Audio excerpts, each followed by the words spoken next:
Urhulumente ungenelela ukunceda amafama asakhasayo aseXesi kwiphondo laseMpuma Koloni ajongene nengxaki yembalela ngokwanika ukutya kwemfuyo. Kodwa nangona kunjalo lamafama athi asafuna ukuncedwa nangakumbi ngurhulumente ukuthomalalisa ulwamvila lwembalela negqugqisayo kweli phondo nekhokelele ekubeni lamafama aphulukane nemfuyo yawo eninzi.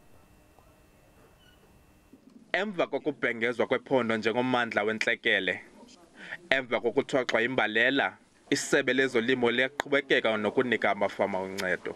Ukanti urhulumente wephondo kulindeleke ukuba aphinde afake isicelo senkxaso-mali xa kuphele umda bebesikelwe wokufaka esi sicelo. Kula mafama, imbalela ibathwaxe ngakumbi empokothweni. Bathi naluphi na uncedo lwamkeleka ukukhawulelana nale meko. Uqoqosho lweli phondo luxhomekeke kakhulu kwezolimo. Inkomo esele siziluzile kule mbalela ziphaa ko-50 something, close to 60 esiziluzileyo. Urhulumente ukuba benokuthi angenelele ngokuthi asincede ngento yokuthi sifide inkomo. Kwezinye indawo ngakumbi kule area ndihlala kuyo kuneendawo ezingenawo amanzi. Abasemagunyeni bathi zikho izicwangciso zokuncedisana namafama.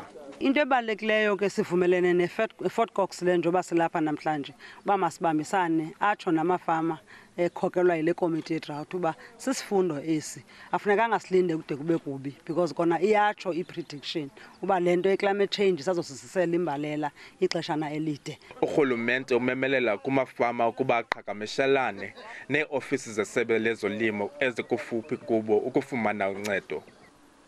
Kwiindaba ze-SABC, Dingo Abongele Yankees, ndiseXesi ngaseDikeni eMpuma Koloni.